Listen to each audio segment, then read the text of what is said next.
man, if Philly's willing to give up 3 first-round picks, you still got to get out from under the contract. You still got to get out from under Deshaun's contract. How many of these guys are going to be here? I feel really good about the rookie class that's here right now. Maybe they are the leaders of the future. I still don't know how I feel about letting the front office pick anybody, but this year they seem to have done a little bit of a turnaround, although they will be haunted by the 2 quarterbacks that they drafted in this, no matter what. You know, the rest of the draft outside of the quarterbacks seems like they've had winners, like winner, right? And so you're going to look at that down the road, and you're still going to judge it based on the quarterbacks. And if I should say haunted, if either one of these quarterbacks doesn't work out, you're saying, well, why'd we waste that 3rd-round pick again? Why'd we waste that 5th-round pick for whatever it's worth? The problem with the Eagles on this, and you know, you and I were talking about it, if you send Myles Garrett to the Eagles, they're going to land at least in the Final Four, right? I mean, I don't think they're in the NFC Championship game, right? Is that probably somewhere in there? Yeah, unless the offense craters, which is on the table. All right, so let's just say worst case scenario, they're not. They're what, quarterfinals? Right. So now they'll make the playoffs. You're looking at a draft pick, a first-round draft pick on the other side of 25. Probably yes. So I think that's a fair assessment. And are you looking at a first-round draft pick on the other side of 25 for the next 3 years? Yeah, probably you are. Yes. Yeah. And you're looking at, I mean, essentially, you're looking at, and I'm just kind of doing the math, say you did do a deal with Philly and you wanted to let him go. So you're looking at your first-round pick. You're looking at the Jags other first one. Jags. Then you'd have the Eagles. And let's be honest, your second-round pick be pretty darn high. It will be high, too. So, I mean, there are 2 different ways to look at it, right? You're essentially looking at, where you're probably looking at 4 picks in the top 35. Is that fair? Makes sense, yeah. Okay, 4 picks in the top 35. You don't think you can change this thing around pretty quick? You can reboot this roster in a hurry. You can. So, for those of you asking, on the cap side of things, Jack Duffin does an awesome job for the Orange and Brown Report covering the cap. Okay. And he's got a piece out on Myles Garrett. You can give it a read if you want. I'll give you the Cliff Notes.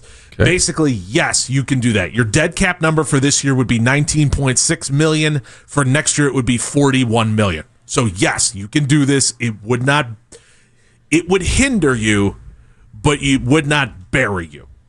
You can do this. Now, the question that I've kicking around in my head is the one that you laid out, which is, all right, so these picks are probably going to be 25 and below. Can I package those kind of picks and move up to get my guy?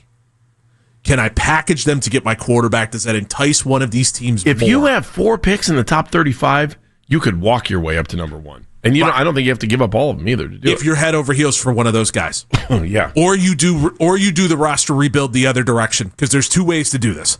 One of them is get my quarterback and then figure it out around the quarterback. The second one is build everything else and then drop my quarterback in it. This would set you up to go either direction.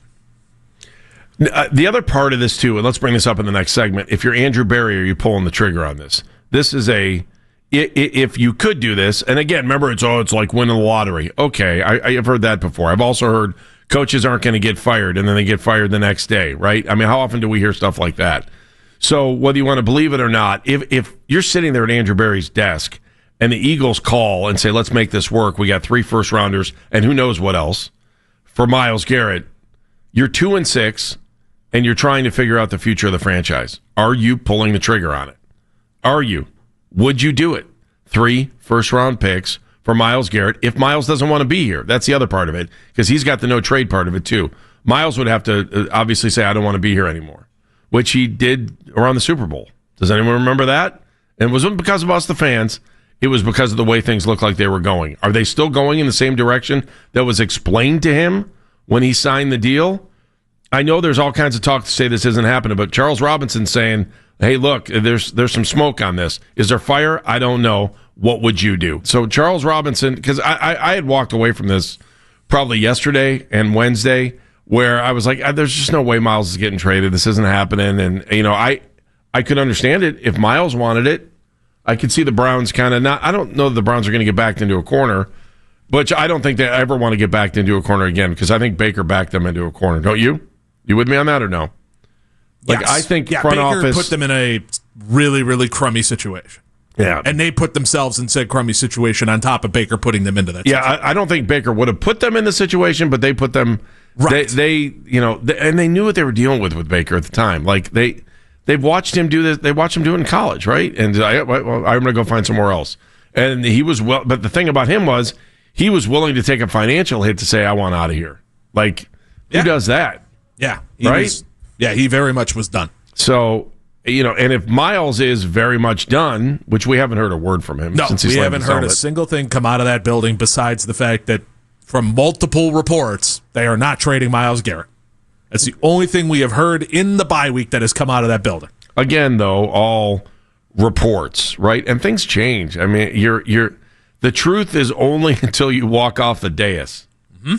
And the truth can change once you take one step off of there.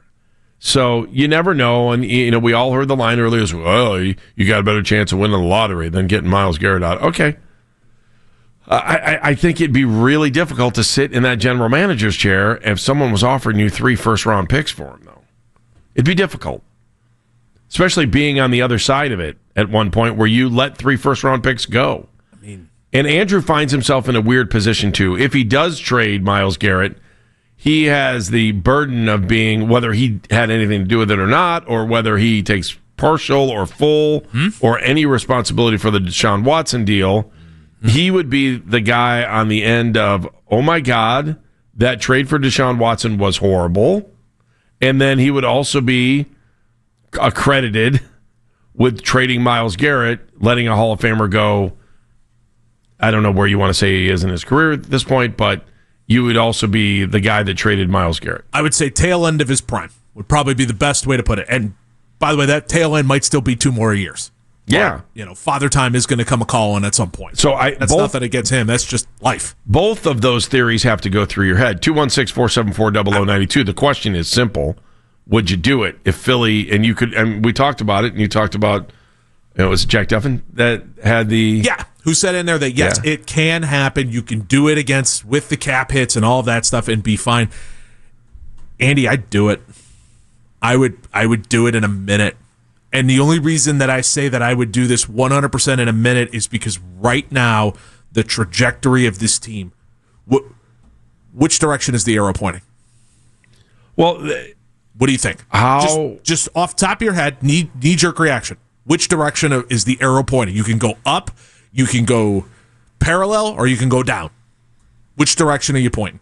Or straight ahead, I should say. For this year, I think it's flatline. I mean, I'm not trying to say that. I mean, are we talking about this season or big picture? Big picture, trajectory of this team. With the roster that's right here, is the arrow pointing up? Is the arrow pointing straight ahead? Or is the arrow pointing down?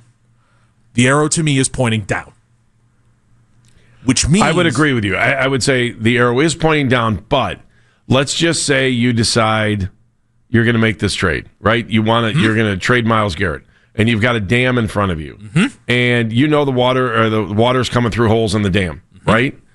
So you got 4 holes of medium size, and now you're going to leave those 4 holes there, and you are going to break half the dam in half. Well, I shouldn't say that. You're going to make a significant hole by trying to replace Myles Garrett. That's what you are doing right now. Are you buying enough cement to not only patch them up, but give yourself a second wall that if the first wall complete, you know what I'm saying? Is that what you think you're getting? What I'm doing you're killing the dam. Yeah, is completely breaking the dam. You're breaking the dam because I think you could turn this around really quick with the picks that are in front of you. I think you move Myles Garrett.